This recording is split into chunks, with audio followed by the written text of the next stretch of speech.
The heart of the Catholic world stood still as Pope Tagle, now the first Filipino pope in history, stepped onto the balcony of St. Peter's Basilica to offer his very first prayer. What unfolded next wasn't just a prayer, it was a moment of overwhelming unity, a divine silence that stretched across the globe and made millions feel like they were standing shoulder to shoulder in Vatican City. The moment wasn't marked by grandeur or political announcements. It was marked by pure emotion, sacred reverence, and an unmistakable sense that something historic had just happened.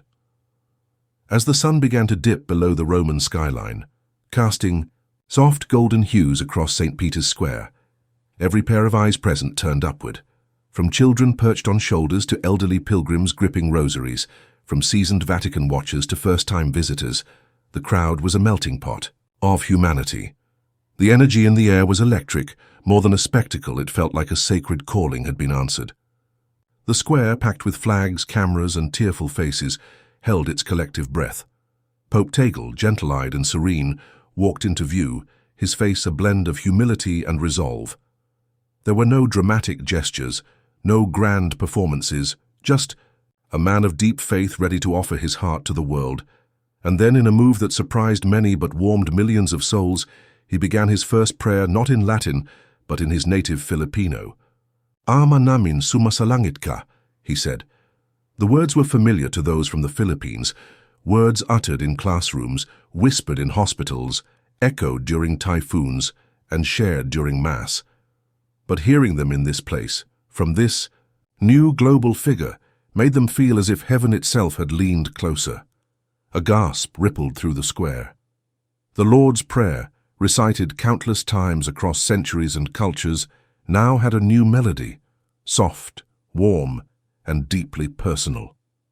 For many, it was the first time they had ever heard a pope speak in Filipino.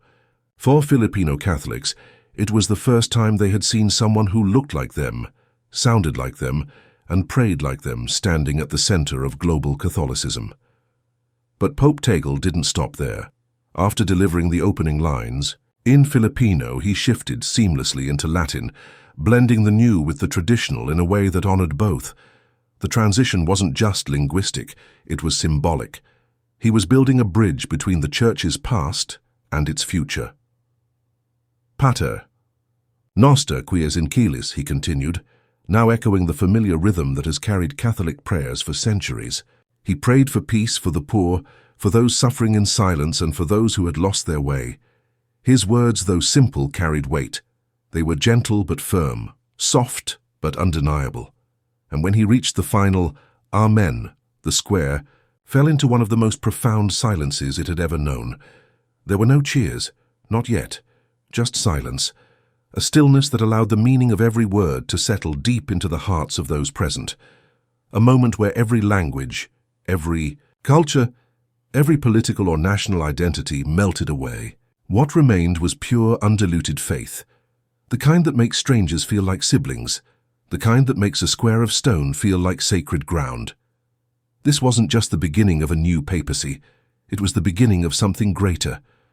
For the first time, the Catholic Church had chosen a man from the margins, not from Europe, not from the Americas, but from Asia.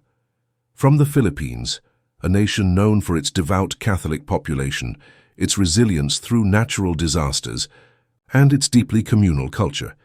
And with Pope Tagle's ascension, the world was reminded that holiness doesn't belong to a single continent, that faith lives just as powerfully in Manila as it does in Milan. As his prayer ended, tears streamed down the faces of many in the crowd.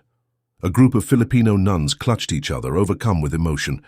An Italian couple whispered prayers through trembling lips. A group of African pilgrims lifted their hands to the sky. And throughout it all, Pope Tagle stood quietly, reverently, letting the silence speak louder than any sermon could. The scene reverberated across the world. In the Philippines, celebrations broke out that turned cities into fields of light. Fireworks streaked through the skies above Manila. Bells rang out from churches in Cebu, Davao, and even the smallest barrios. Families gathered around television sets, some weeping openly. Grandparents explained the moment's gravity to wide-eyed children. For many, this was more than pride. It was spiritual affirmation. Filipino pride wasn't just about nationality anymore. It was about witnessing one of their own represent a church that had, for centuries, been shaped by European voices. And now the voice of the church sang with an Asian accent. Social media exploded. Hashtags like Pope Tagle, First Filipino Pope, and global prayer trended across every continent. News anchors around the world paused their broadcasts to carry his words. Headlines called the moment historic, transformative, and soul-stirring. For once, the global conversation wasn't about conflict or scandal. It was about faith, unity, and the shared human longing for peace. And it wasn't just Catholics who felt it. Protestants, Muslims, Jews, Buddhists, even secular commentators expressed admiration for the grace and warmth Pope Tagle brought to his role. His prayer had crossed boundaries, not just of geography, but of ideology and belief systems. It was a moment that felt divinely human, a merging of spirit and story, of prayer and presence. In his soft-spoken manner, Pope Tagle had sent a thunderous message: the Church belongs to everyone. His words lifted up the poor, the forgotten, the abandoned. He prayed for the refugees and the victims of war. He spoke gently to those who had turned away from religion, reminding them that the door was still open. He invited the world not just to believe, but to act, to heal, to rebuild, and to remember our shared humanity. In the days that followed, his message sparked real-world change. Churches in Europe reported record attendance the following Sunday. In Latin America, youth groups organized prayer vigils. In Africa, entire communities gathered to rewatch his speech. In Asia, schools held assemblies to reflect on the prayer's meaning. Acts of kindness began spreading like wildfire. Food banks saw increased donations, shelters welcomed new volunteers, and interfaith groups reached out to one another. And in homes around the globe, people paused. They paused to pray, to reflect, to talk. Pope Tagle's words, though spoken in that single square, had become a global whisper, a whisper that stirred hearts and rekindled hope. Pope Tagle's first prayer wasn't loud, it wasn't showy, but it was powerful, because it reminded us all that in a world full of noise, sometimes the softest voices speak the deepest truths, that in times of division, unity can bloom from something as simple and ancient as prayer. As the sun set on Rome and the lights of St. Peter's Square began to twinkle against the darkening sky, a new chapter had truly begun. A chapter where compassion leads over condemnation, where humility outweighs hierarchy, and where the global church no longer speaks from one corner of the earth, but from all corners. Pope Tagle didn't just become the new pope that day. He became a symbol of hope for the young, a beacon of reassurance for the old, a reminder to the world that the Spirit of God does not favor one nation or people, but moves freely among all. And so, as the world exhaled after that sacred moment, there was a new energy in the air, an energy not born of politics or pageantry, but of faith. The kind of faith that binds strangers in silent prayer, that calls us back to kindness, that dares us to dream of peace. This is what Pope Tagle's first prayer gave us, not just words, but a world reawakened. He had ever seen. Fireworks lit up the sky, church bells rang non-stop, streets overflowed with people singing, praying, and crying tears of joy. Elders spoke of divine purpose. Children wore paper mitres and paraded with small crucifixes. Schools paused to allow students to witness the historic moment.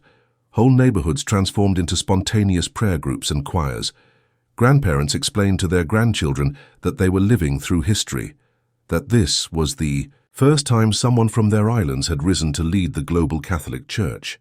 That faith, service, and humility had brought Pope Tagle from the shores of Manila to the balcony of St. Peter's Basilica. In every Filipino household, pride mixed with prayer.